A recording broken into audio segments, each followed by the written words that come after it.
Bem-vindos a mais um vídeo por aqui. Quero conversar um pouco sobre as últimas leituras que eu concluí, alguns projetos que estão em andamento, leituras em andamento também. Não era bem a programação desse vídeo de hoje falar sobre isso, mas eu fiquei com vontade, especialmente porque agosto foi um mês bem longo, né? E eu acho que nesse meio literário, pelo menos o meio que eu estou inserida, eu vi bastante vídeo, bastante post sobre várias leituras aí que rolaram no mês de agosto, ou projetos do mês de agosto, projetos do mês de setembro, enfim. Aí eu fiquei com vontade de conversar um pouco sobre tudo isso com vocês e sobre as minhas últimas leituras, especialmente porque o mês de agosto não foi um mês de tantas leituras por aqui. Eu encerrei alguns projetos, iniciei outros, mas eu percebo uma diferença muito grande, assim, em relação ao meu ritmo, tanto, assim, em comparação com o ano passado, por exemplo, ou em comparação com o sentimento que eu tinha vendo esse tipo de vídeo, vendo esse tipo de contagem. Eu acho que aqui é muito comum que todos nós tenhamos essa sensação de comparação o tempo todo, né? De ver o que o outro tá fazendo e ficar com vontade de fazer o mesmo, ou ficar com esse medo, esse FOMO, né? Que o pessoal fala, Fear of Missing Out. Essa ideia de que você olha para as pessoas fazendo várias coisas e você acha que tá super atrasado e que você não participa daquilo, enfim. Eu acho que é normal que a gente se sinta assim na internet. Eu acho que eu já me senti muito assim vendo esse tipo de vídeo, assim, sabe? Várias leituras finalizadas nos últimos meses, ou vários projetos em andamento, etc. E isso não diz sobre outras pessoas, diz sobre mim mesma, porque acho que hoje eu consigo ter uma relação muito mais saudável nesse sentido de não ficar olhando para essas coisas e de prestar atenção mais no meu ritmo e naquilo que eu preciso, naquilo que eu quero fazer com a minha vida e com as minhas leituras e estudos também.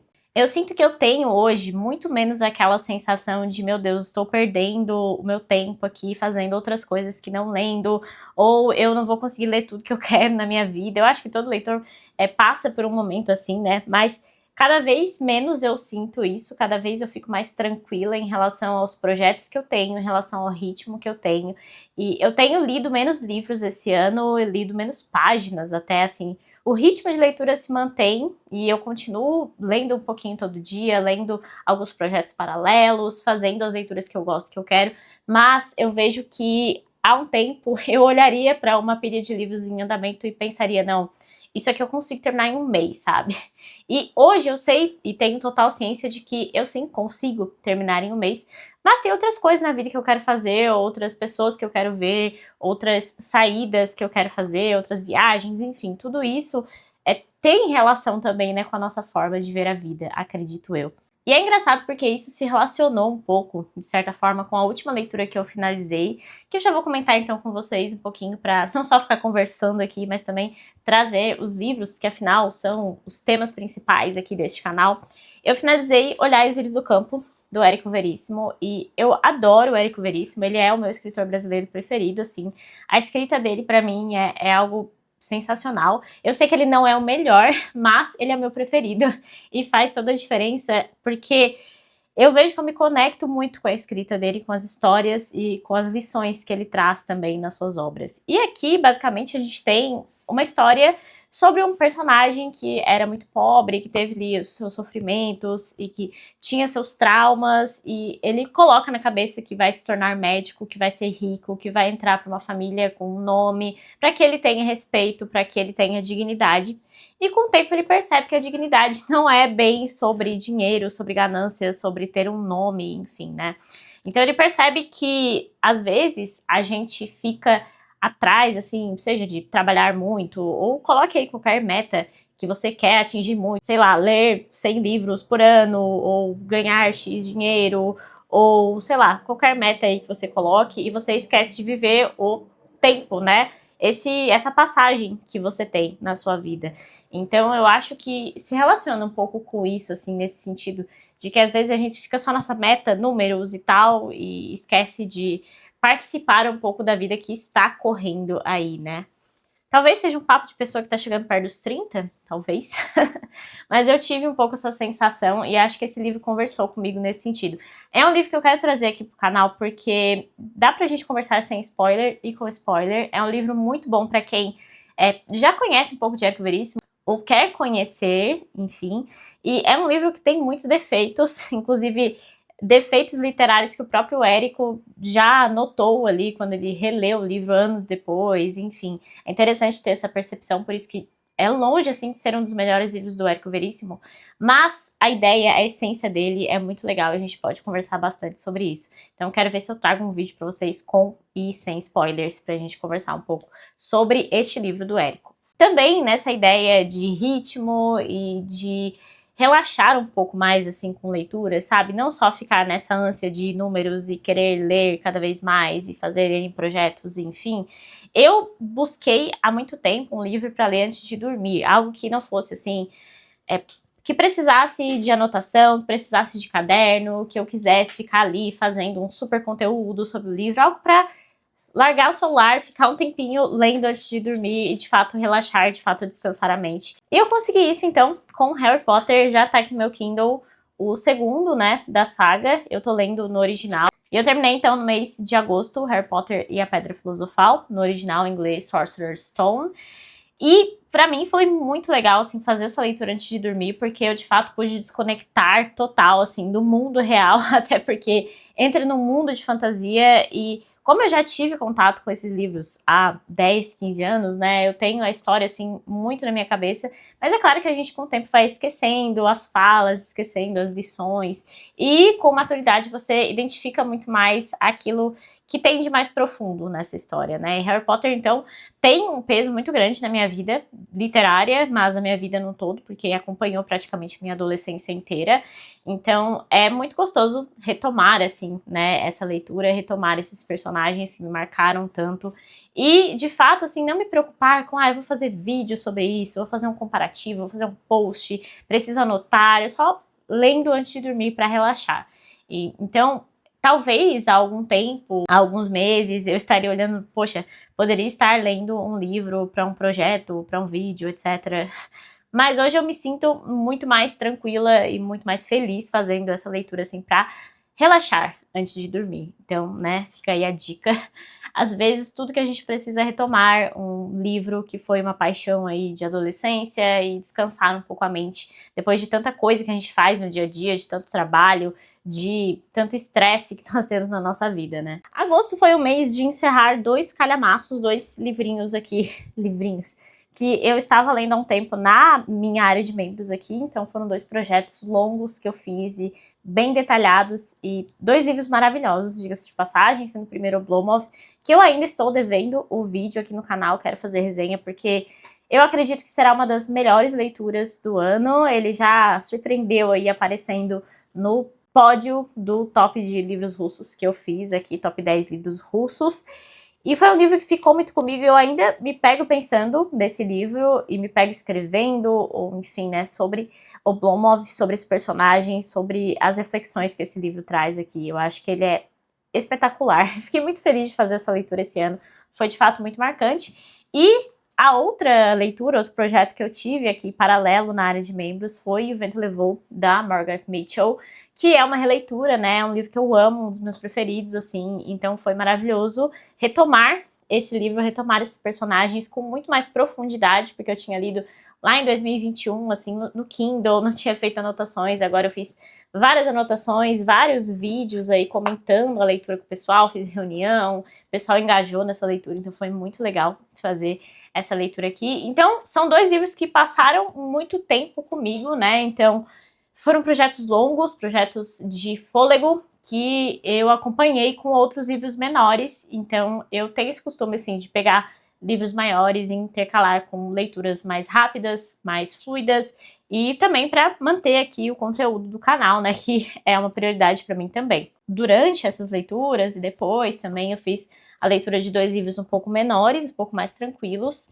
É o caso de Flores para Algernon, do Daniel Keyes. Eu fiz resenha para esse livro aqui, porque ele me tocou bastante. Eu acho que ele é um livro, assim, também não é perfeito, literariamente falando, tem aí seus defeitos que eu, inclusive, mencionei lá no vídeo, mas a história, a premissa é muito interessante, o desenvolvimento do personagem principal aqui da obra também achei muito bom e rendeu, assim, muita coisa, muita reflexão E eu também percebo isso em relação à maturidade literária, bagagem literária, assim, é a percepção de tirar cada vez mais de um livro e ir cada vez mais além. Então, até para dar o exemplo do livro do Érico Veríssimo, né, Olhar e os Lírios do Campo, é um livro que tem muitas críticas ao lado político, porque se passa ali na Revolução de 30, o Érico era chamado de socialista, mas era também criticado pela esquerda mais radical, ele não se posicionava exatamente numa linha de pensamento, e foi um livro muito criticado. Eu até hoje, né, vejo críticas a esse livro e fiquei pensando, meu Deus, será que é um romance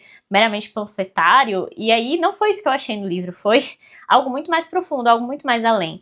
Então eu acho que isso também vem com essa maturidade literária, com essa leitura com mais calma, com mais atenção, que é tirar mais lições de um livro, mesmo que ele não seja considerado um clássico da literatura, um primor, né, como é o caso de Flores para Algernon, que eu não acho que seja um livro perfeito, como eu comentei. Não sei nem se vai ficar assim entre os clássicos da literatura, não faço a menor ideia, é um livro de 66, mas foi um livro que me ensinou bastante, me fez pensar muito, e eu acho que é o principal ponto, né, de um bom livro é fazer isso conosco. E a outra obra que eu terminei, então, em agosto, como vocês puderam ver, foi um mês mais lento mesmo, e isso que eu queria compartilhar, já que tá pipocando aí postagens, vídeos de tantas leituras, às vezes a gente fica meio afobado, como eu comentei no início do vídeo. Saibam que também temos ritmos mais lentos e tá tudo certo, ninguém deixa de ser leitor, né? E aqui, então, eu finalizei A Pequena Fadete, da George Sand. Esse livro estava na minha lista de 12 livros para 2025, que é uma lista que eu tô seguindo e tá dando certo, sim. Esse ano ela tem funcionado bem. E espero conseguir finalizar todos os livros daquela lista. A Pequena Fadete, assim, é um livro bem simples e bem leve. Também foi uma leitura mais leve, assim, sabe? De não quebrar tanto a cabeça lendo um livro, mas que ainda assim traz muitas lições e coisas para se pensar. Basicamente aqui a gente tem dois gêmeos que são criados juntos aí, muito grudados desde cedo, e eles são um pouco diferentes entre si. Um é muito mais romântico e melancólico e o outro mais ativo e da ação. Então essa diferença vai acabar afastando um pouco eles. E também tem a questão de que vai aparecer a Pequena Fadete, que é uma menina ali que é quase como um duendezinho ali daquela região, porque ela é órfã, é cuidada ali por uma avó, por uma tia, já nem lembro direito qual que é o parentesco, mas é um parentesco. E ela sabe lidar ali com poções, né, com remédios de ervas, aquela coisa toda que no século XIX tem cara de bruxa, né? Então ela é uma personagem interessante, assim, porque ela tem toda essa vivência, ao mesmo tempo ela tem uma relação muito bonita com a divindade, com Deus, então isso vai ter muito na obra. E tem toda essa imagem idílica, pastoral, né, que se passa a história aí no interior da França, e tem essa coisa idílica que costuma aparecer nessas histórias pastorais da George Sand. Ela tem aqui também no prefácio essa ideia de que para ela a arte e a literatura inclusa, né, precisa mostrar o belo do ser humano, a parte boa do ser humano, porque de coisas ruins já basta a nossa vida, já basta o dia a dia, já basta tudo aquilo de ruim que a gente vê, né? Então ela tem essa defesa e por isso que A Pequena Fadete é um livro, assim, bem leve também, nessa forma de trazer as lições da vida. Então é um livro interessante, não é um livro assim que eu fiquei, meu Deus, apaixonada, nem nada do tipo, mas é um livro bom, especialmente porque ele te faz pensar, mesmo com uma escrita muito bonita, sem grandes quebra-cabeças aí para você montar, digamos assim. E agora, vindo para as minhas leituras em andamento, eu estou fazendo leituras densas. E isso também tem a ver aí com essas leituras mais leves e mais tranquilas que eu faço no meio do caminho, né? Tem dois projetos que eu tenho feito aqui no canal, já tem 2 a 3 vídeos para cada um desses livros aqui, sendo um deles Grande Sertão Veredas, do Guimarães Rosa. Esse livro aqui, olha, deu trabalho, viu? Eu tive aqui 2 metas, né? Então nós temos 2 vídeos já aqui disponíveis para os membros, né? Uma leitura que eu estou fazendo com os membros do canal de leituras de ficção. E esse aqui é um livro bem desafiador, eu já esperava, mas ao mesmo tempo é um livro totalmente possível. Ele não é um livro impossível de ler. Então, ao mesmo tempo que você precisa ter paciência, precisa ler aos poucos, precisa ter cuidado ali, ter uma atenção muito grande com esse narrador, porque é um narrador em primeira pessoa que inventa palavras, que está ali no sertão, que está contando muitas histórias ao mesmo tempo, emaranhadas, digamos assim. Ao mesmo tempo, ele é um livro que você entende a essência, e tem muita discussão profunda, muito diálogo profundo, enfim. É um livro bem surpreendente, eu diria. Eu acho que vai ser uma leitura que eu vou gostar muito, e o Guimarães Rosa tem me surpreendido bastante, desde o conto A Terceira Margem do Rio, que eu vivo mencionando aqui pra vocês. Mas eu tô gostando bastante, não é o tipo de livro que eu ame de paixão. Eu acho que existe uma beleza muito grande em escritores que conseguem ser acessíveis e profundos. Então, qualquer pessoa pode ler aquele livro, mas cada releitura ou cada pessoa vai sentir algo diferente, vai aprender cada vez mais. Não é o caso aqui deste livro, que com certeza é um livro mais difícil, mais denso, mas também tem me surpreendido bastante e eu estou gostando bastante também. E os vídeos eu acho que estão ficando bem legais, porque a gente conseguiu ter essa linha de pensamento e essa consonância àquilo que o Guimarães Rosa queria de um leitor. Então, estou gostando bastante de fazer esse projeto de leitura com os membros aqui no YouTube. E o outro projeto que eu estou fazendo, que aí é de estudo de não ficção, é a biografia do Leonardo da Vinci, do Walter Isaacson, né? Essa biografia é espetacular, provavelmente uma das melhores biografias que eu li. Estou mais ou menos ali no primeiro terço do livro, acredito eu. Mas, assim, a escrita é espetacular e tá sendo muito interessante saber mais sobre o Leonardo da Vinci. Então, eu considero que são dois projetos, duas leituras, assim, que demandam um pouco mais, né, de cuidado, de atenção, não são livros tão simples, assim, de serem lidos. Mas, ao mesmo tempo, eu sei que se fosse há um tempo atrás, eu conseguiria ler esse livro mais rápido, esses livros. Eu consigo, de fato, ler esses livros mais rápido, mas eu perderia um pouco do encanto da travessia. Então, eu acho que isso é uma coisa que tá fazendo diferença, assim, nas minhas leituras, de saber que eu consigo, saber que eu poderia ler mais rápido, mas ler mais devagar por pura escolha, e também de saber que eu não quero deixar de lado outras áreas da minha vida para ler e para finalizar antes esses livros aqui. Eu acho que esse é um ponto importante, porque não é como se eu estivesse lendo mais devagar apenas para aprofundar mais, pesquisar mais, porque eu sempre fiz isso nas minhas leituras, na verdade. E sim porque eu quero curtir mais a travessia, também no sentido de fazer aquilo que eu quero fazer no meu dia a dia, de olhar para áreas pessoais mesmo, né, e profissionais também, porque, enfim, a vida não é só ler, infelizmente, né. Outro livro que eu estou lendo aí muito devagar mesmo é esse aqui, O Recolhimento, do Sertiland, que foi um livro que eu recebi da Kirion recentemente, desse escritor que já foi resenhado aqui no canal, né, que eu já trouxe resenha de A Vida Intelectual dele, e é um livro com textos aí de, sei lá, 2, 3 folhas cada um, são bem curtinhos mesmo, mas são textos bem profundos sobre vida espiritual e vida intelectual também, sobre estudos, a busca da verdade. Então é um livro que faz refletir bastante e faz sentido, assim, parar um pouco no dia para ler um pouquinho dele e para interiorizar um pouco daquelas reflexões. E por fim, a última leitura que eu estou fazendo, e eu comecei assim bem devagar, porque eu quero fazer uma leitura conjunta muito completa, né? Então, se você não está sabendo, ainda estão abertas as inscrições para ler Moby Dick comigo, que é o meu livro preferido da vida. E o que eu estou fazendo neste momento, para ser bem exata com vocês, é que eu estou lendo aqui na edição da 34, que é a minha tradução preferida, e eu já identifiquei isso com bastante clareza, e fazendo a minha própria edição anotada. Então eu tô trazendo aqui referências, notas, especialmente dessas duas edições aqui, do Clube de Literatura Clássica e da Wordsworth Classics, que essa daqui é uma edição no original e que tem notas, texto introdutório e tal, né? Porque aqui a gente tem uma edição muito completa em relação às notas, e a tradução é muito boa também, tá? Não tô falando que essa tradução ou da Zahar sejam ruins, eu gosto muito das duas, mas a minha tradução preferida de total preferência pessoal mesmo é a da 34. Então eu tô fazendo tudo isso, lendo, sei lá, acho que umas 3 vezes cada frase, porque aí eu leio, revisito, etc, né?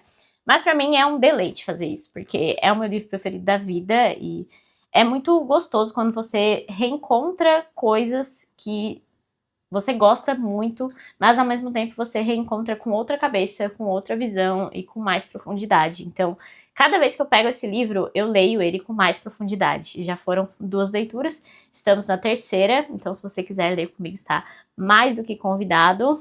As inscrições eu provavelmente vou deixar até dia 10, eu tinha colocado até dia 9, porque a leitura começa naquela semana, ali no dia 8, mas eu vou deixar até o dia 10, porque as pessoas precisam esperar o cartão virar. Então, em prol aí de todos os cartões, provavelmente eu deixo até o dia 10, porque o material era vitalício, eu tô fazendo um monte de material e eu tô muito empolgada em trazer mais sobre esse livro que eu tanto amo pra vocês, né?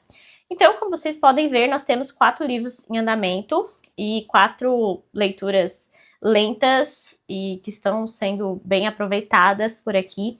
Muito provavelmente eu vou ler outros livros no meio do caminho, tanto pela questão de criar conteúdo, como também porque eu gosto de fazer essas outras leituras e estar sempre alimentando meus projetos de leitura, mas de qualquer forma eu acho que nesse momento eu tenho feito essa leitura um pouco mais em consonância à minha vida, né? E trazendo como um complemento para minha vida, como uma parte importante da minha vida, mas sem deixar outras coisas de lado. Então, eu acho que é isso que eu queria mais trazer para vocês, assim, nesse vídeo, para refletir, pra gente conversar um pouco sobre isso.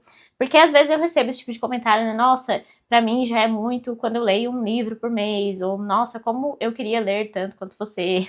E eu sempre gosto de trazer nessa reflexão de que depende muito do seu dia a dia e das suas prioridades. E elencar prioridades é uma coisa totalmente pessoal, né? A gente não pode elencar prioridades por outras pessoas e nem pode julgar as prioridades que as pessoas colocam nas suas próprias vidas, né? Então é isso que eu queria trazer aqui de conversa e trazendo também as leituras que eu fiz e as leituras que eu estou fazendo por aqui. Já me contem aí nos comentários, então, quais foram as suas últimas leituras, se teve algum livro aqui que te interessou mais. Curtam o vídeo, clica no botão de hypar aí se aparecer para você no seu celular, inscreva-se no canal, tudo isso me ajuda bastante e faz com que o canal cresça. Quero muito chegar nos 20 mil inscritos e conto com a ajuda de vocês. E até o próximo vídeo.